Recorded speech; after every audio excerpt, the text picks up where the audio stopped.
on va se mettre dans un état de relâchement.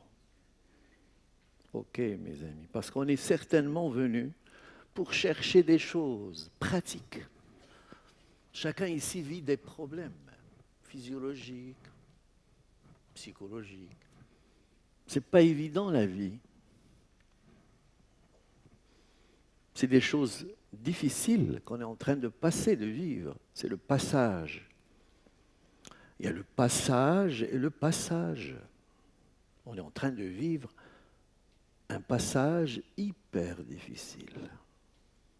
C'est-à-dire entre une conscience archaïque, lourde, et une conscience évolutive qui est en train de changer, de se changer, de s'activer sur un autre modèle. C'est ce qu'on appelle le changement de paradigme. Souvent, j'ai dit à mes amis, quand tu as une pathologie, tu peux chercher un modèle, une technique. Tu peux jouer un peu. Mais tant que tu n'as pas changé ta façon de conscientiser ce monde, de voir ce monde, la maladie est toujours là. La maladie est une excrétion neuro-hormonale, neurophysiologique, psychosomatique qui dépend de notre façon de conceptualiser le monde. C'est notre façon de voir ce monde et qui est importante. J'ai entendu des modèles magnifiques ce matin. Mais mes amis, ce sont des modèles. Moi, je dis souvent, pour avancer, il faut détruire à chaque instant le modèle. Le modèle, c'est une description. Et la description n'est pas la chose décrite. Il est ce qu'il est, le modèle, il est évolutif. C'est une conceptualisation d'un état réel qui ne dépend pas d'un modèle. Si tu vois ton corps, d'abord il faut être dans son corps, mes amis. Est-ce que vous êtes dans votre corps? C'est la grande question qui se pose. Est-ce que je suis présent ici? Tout à l'heure, mon ami Alexis nous a propulsés, c'est magnifique. On était partout, et chacun a eu un schéma. Mais maintenant, je vous demande l'inverse. Revenir à votre corps, être dans la présence. Vous ne pouvez pas réveiller l'instant présent, que je n'appelle pas instant présent parce que l'instant n'est pas au présent, l'instant est déjà passé. C'est la présence, c'est la spatialisation du temps. Vous ne pouvez pas intégrer cela, mes amis, si vous n'êtes pas dans votre corps. Et si vous n'intégrez pas ce qu'on appelle les consciences évolutives, vous savez, ce corps, il a une histoire. Cette histoire, elle a un commencement. Et ce commencement, c'est une rencontre amoureuse entre deux cellules. Une cellule magique qui est initiatrice, la cellule ovule. Elle est porteuse du rythme. Le rythme, c'est l'impulsion phénoménale qui active une résonance de présence. À travers le rythme, on peut actualiser une présence. L'ovule est une cellule de rythme chez la femme. C'est pour ça que dans les anciennes traditions, une femme est initiatrice, parce qu'elle a intégré le phénomène dans son corps physique. Quand elle a l'ovulation, quand elle vit l'événement ovulatoire, elle est en initiation, en résonance avec la terre mère. Qu'est-ce qui se passe pendant l'ovulation? L'ovule va descendre. La nature a laissé ce vide physiologique pour que l'ovule fasse cette expérience. Ce n'est pas un hasard. L'ovule, c'est une masse. Dans la vision matricielle, chaque masse est entourée de deux lumières, pas une seule lumière. la lumière agitée, qui est la lumière électromagnétique qui est autour, qui est le champ, où on va mémoriser toutes les expériences de ce monde. Il y a une autre lumière, mes amis, qu'on a un petit peu chantée, et qui est la lumière réelle, et qui englobe la lumière agitée. C'est quoi la lumière réelle? C'est la présence. La lumière réelle n'est pas visible dans toutes les traditions. La science lui donne quelques critères maintenant. Elle est plus ou moins apparentée à la matière noire et au rayonnement noir. On sait que la matière noire a un potentiel de rassemblement, de contraction, et le rayonnement a un effet d'expansion. Ces deux entités, matière noire, rayonnement noir, sont invisibles. Il se pourrait que la lumière réelle se comporte de la même façon. Donc chaque masse est entourée de deux lumières. On a beaucoup parlé de la lumière électromagnétique. Vous savez que c'est une lumière et qui est en réalité une lumière agitée qui cache la vraie lumière.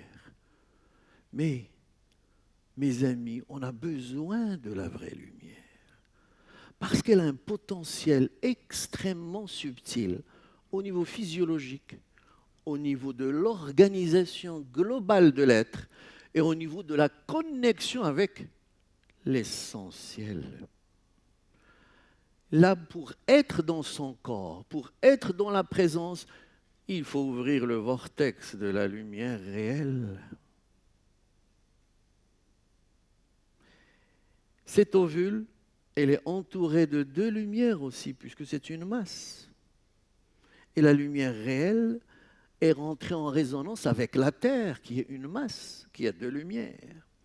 Et au lieu de parler de l'état d'attraction, de la loi d'attraction, qui est une loi newtonienne classique, archétypale, de séparabilité, il y a une loi de non-séparabilité. Il ne faut plus parler de la loi d'attraction. La loi d'attraction est reliée à la masse qui sont séparées.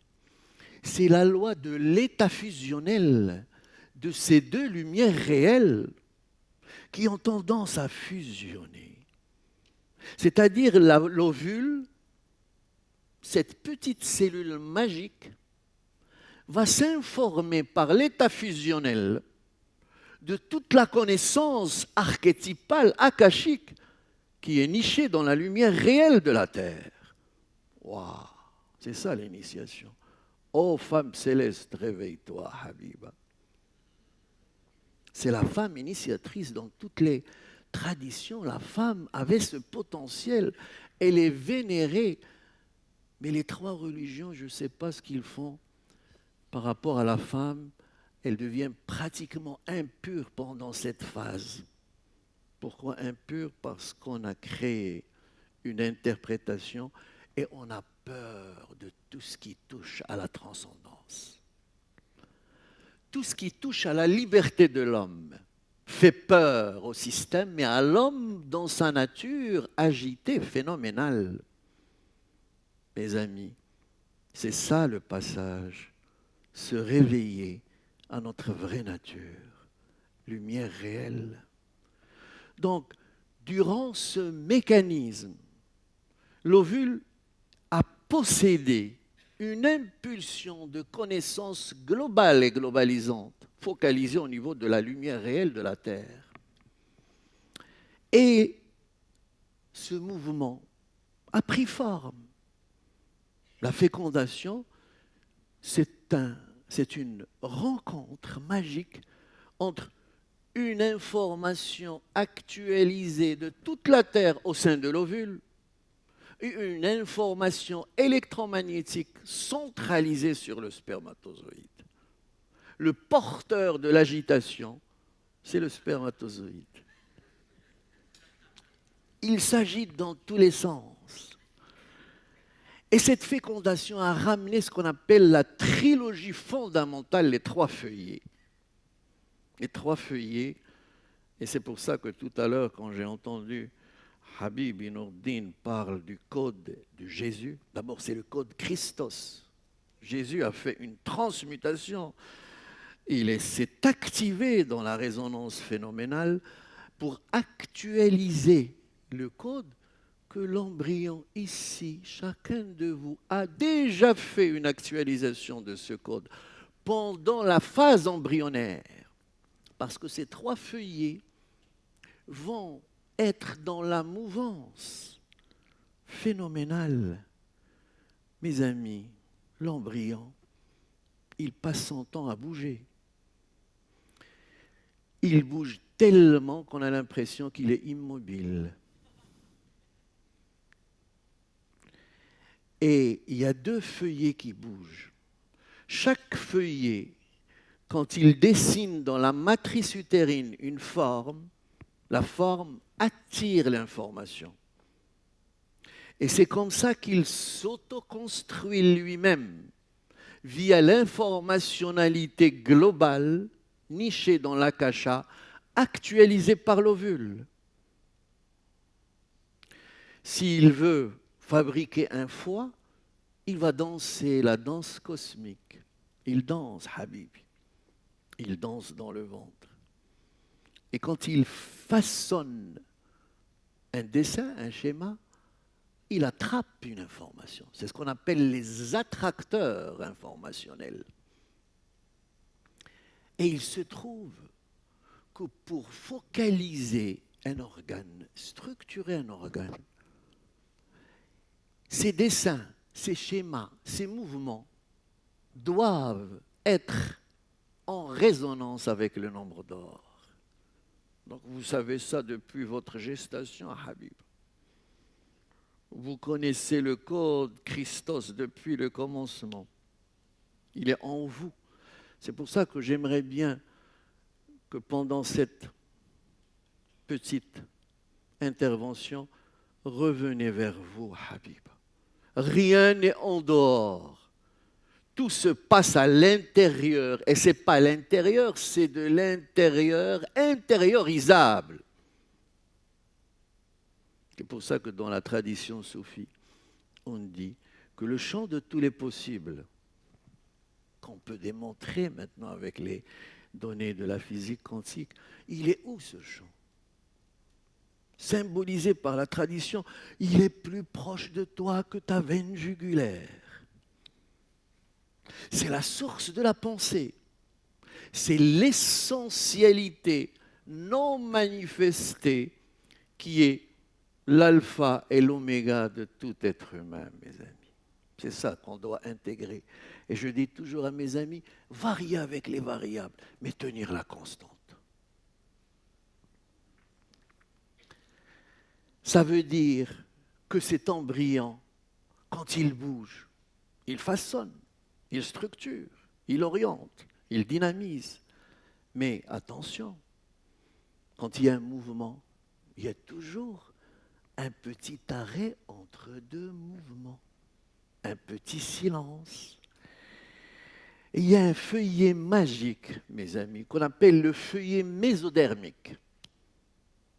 Et ce feuillet n'est activé que lorsque l'embryon est immobile, silencieux. Et ce feuillet est spécialisé dans la reliance. Il va relier. On ne peut pas imaginer un foie qui n'est pas relié au cerveau, un rein qui n'est pas relié au foie. La dynamique holistique, globale, s'actualise à travers le feuillet mésodermique qui travaille dans le silence. Et c'est pour ça, mes amis, le silence, c'est là où l'embryon a relié. Mais qu'est-ce que ça veut dire relier? La reliance, c'est l'amour. Tu prends 2 choses différentes, apparemment différentes. La reliance va les unifier. Qui va unifier? C'est le cœur. Qui va séparer? C'est le mental. le processus unificateur émane de ce facteur magnifique qui est un feuillet embryonnaire et qui est la base de toute la résonance unificatrice globale, fœtale. Et on sait très bien que, par exemple, les feuillets d'origine mésodermique comme le placenta, comme le cœur, comme le système immunitaire, comme les astrocytes, sont d'origine mésodermique. Par contre, les neurones, c'est avec quoi on pense. D'abord, les neurones sont sensibles au champ électromagnétique, c'est-à-dire la deuxième couche, c'est-à-dire la couche de l'agitation. Quand tu penses, tu es agité. C'est pour ça que quand tu penses, tu n'es pas dans l'interface de la présence. Je pense, donc j'existe. Je ne pense pas, je permets à l'interface d'être. Je ne pense pas, donc je suis. C'est une autre façon de voir le monde, Habiba. C'est une autre façon de se mettre en résonance avec la présence. Et c'est ça finalement ce qui nous manque. Si mon corps souffre, parce que je ne suis pas dans ce corps. Et quand je ne suis pas dans le corps, je le rejette. Et quand je le rejette d'une façon chronique, après j'ai une maladie auto-immune. Être dans son corps, c'est fondamental.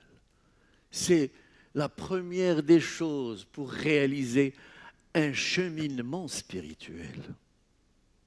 Le corps, c'est le temple divin, dit la tradition. On a rejeté le corps. On a fait un séminaire récemment au Maroc de 5 jours. C'était le thème « Comment intégrer ce corps ?»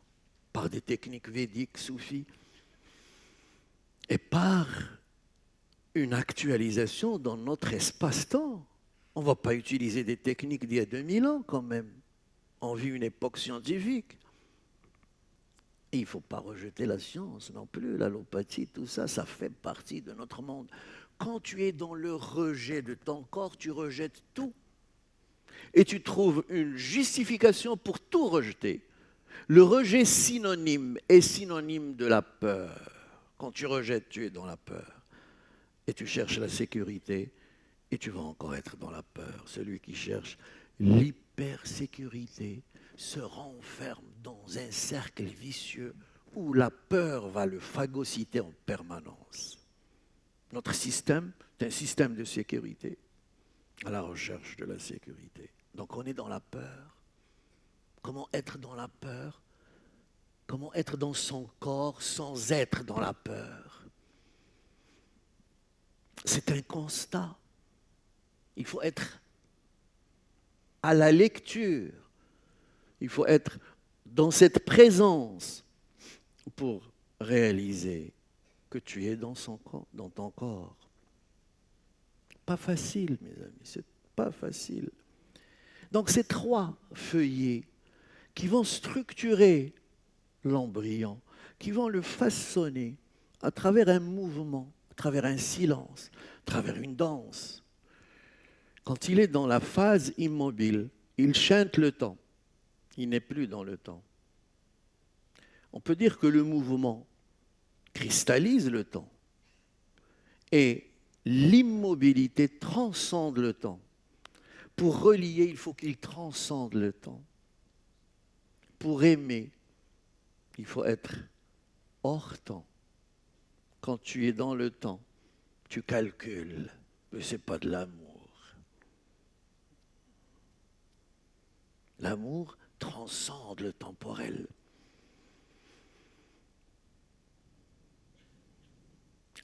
Et ces 3 feuillets, mes amis, se connectent à 3 consciences. Dans le modèle matriciel, on démontre que notre univers est trivalent. Tout est basé sur 3. 3 feuillets, 3 consciences, 3 cerveaux. La trilogie dominante. Parce qu'il y a un vortex, fait de 99 matrices cosmiques actualisées par un canal de 6. Quand tu enlèves 6 de 99, tu tombes sur 93. Ça structure les 12 portes cosmiques et ça donne 12, 1 plus 2, la trilogie fondamentale phénoménale dans laquelle on vit. Doucement, Habib Aziz, tu vas trop vite. Tu vas trop vite. On m'a créé une pression temporelle.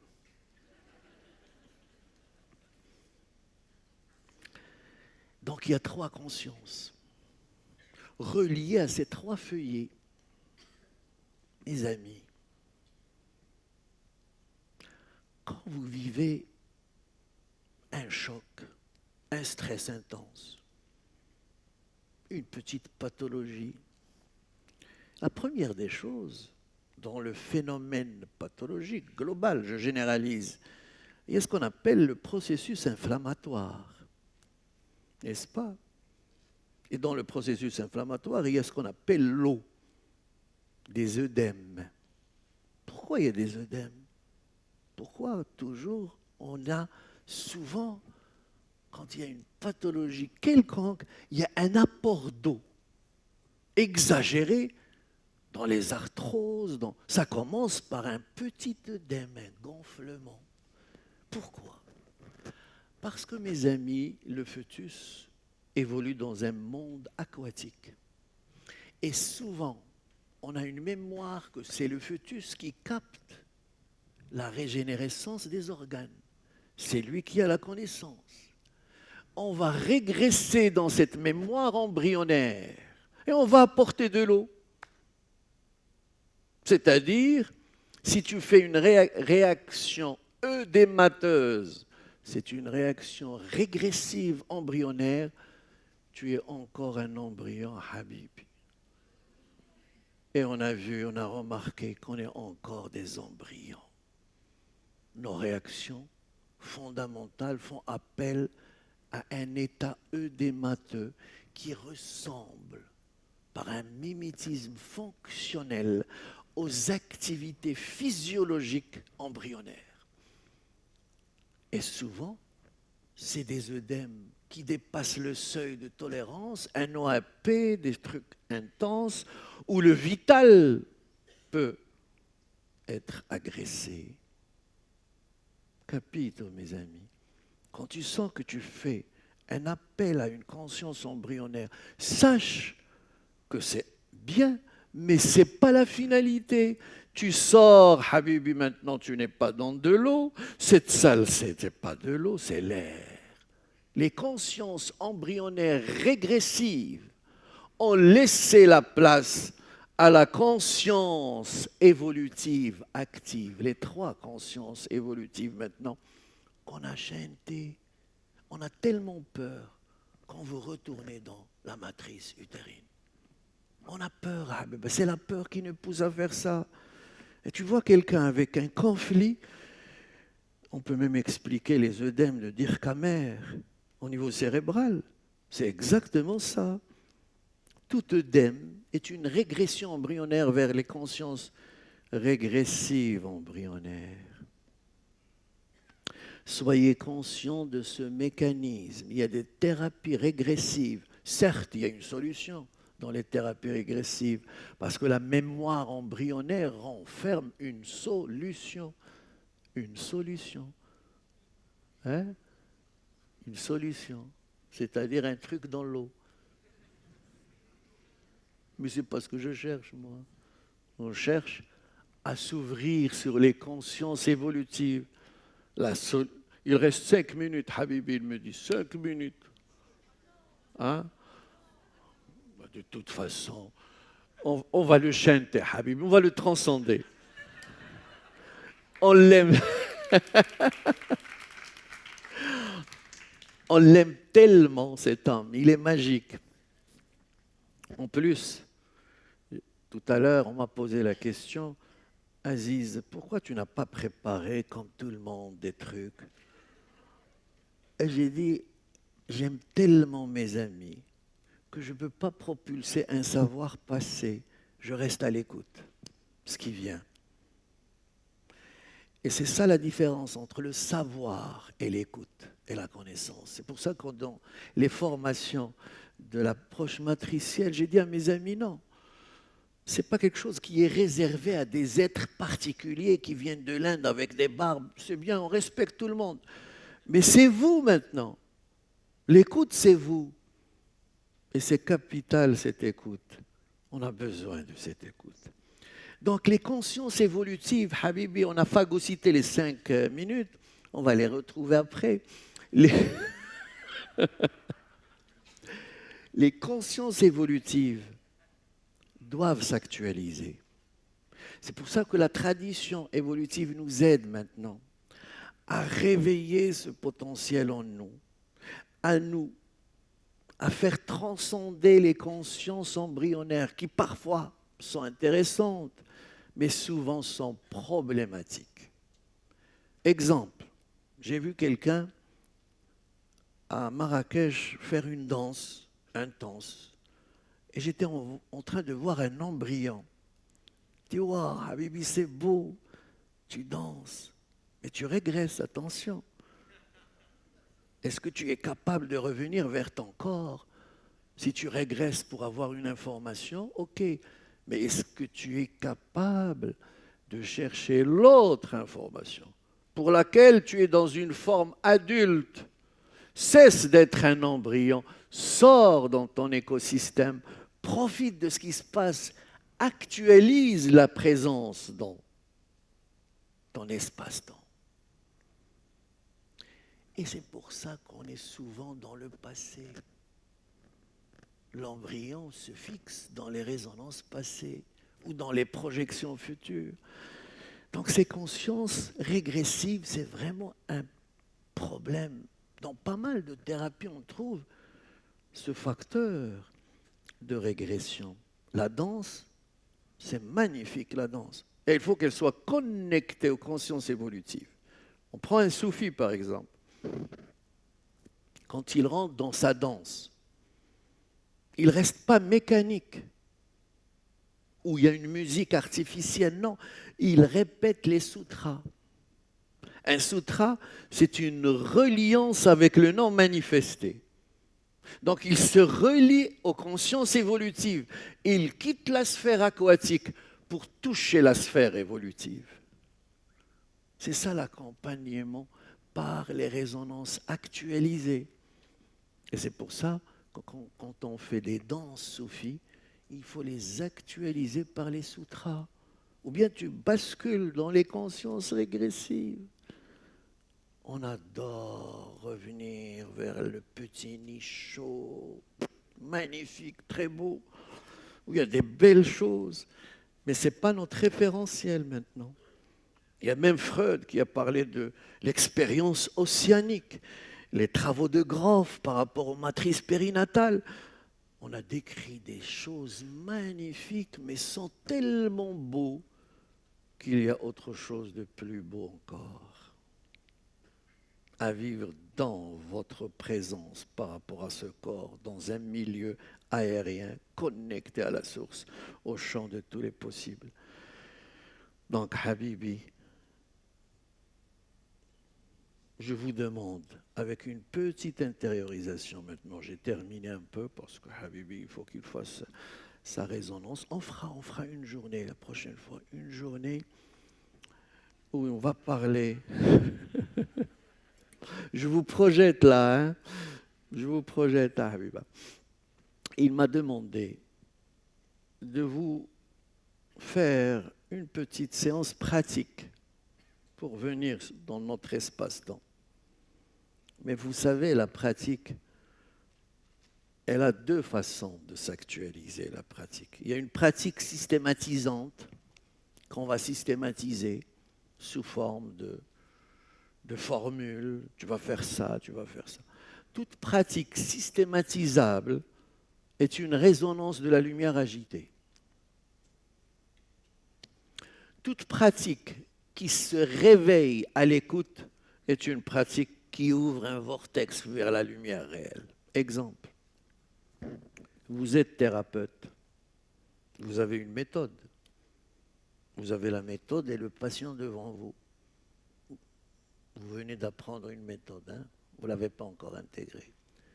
Tu vois sur le papier, et je dois faire ce point, je dois réguler ce truc. Le patient, il est là. Vous voyez le décalage. Tu es dans le passé. Et lui, il attend quelque chose de vivant. Un décalage énorme. C'est comme ça aussi chez le médecin. Quand tu rentres voir un médecin, il a un scanner d'il y a une semaine de toi. Il te dit, voilà ce que tu as, Habibi, voilà. Tu dis, oh là là, c'est du passé qu'il est en train de voir. D'autant plus si toi, tu conscientises ton corps en tant que résonance quantique. Il est hyper changeant. Même une tumeur, si tu consciences ton corps comme une résonance quantique, tout est changeable à chaque instant. C'est la beauté de la vision quantique. Mais si tu as une vision de fixité, une vision newtonienne de solidité, tu vois un corps, ton corps comme étant un ensemble d'organes solides, des tuyaux qui relient ces... Et tu as une image, et cette image est vraiment les stigmates des pathologies. C'est l'image qu'on fait de notre corps. Si tu conçois ton corps comme un fleuve, tu respires la vie. Mais on n'est pas encore là. Théoriquement, on le comprend, mais quand je rentre dans mon corps, c'est une solidité par résonance, par interférence avec la conscience collective aussi. Parce que c'est ce qui est admis. Il n'y a pas de vérité dans ce monde. Il n'y a que des choses qui vont s'accumuler, créer une force dominante qui devienne réalité. Il n'y a pas de vérité dans ce monde. Ce monde est un ensemble d'expériences.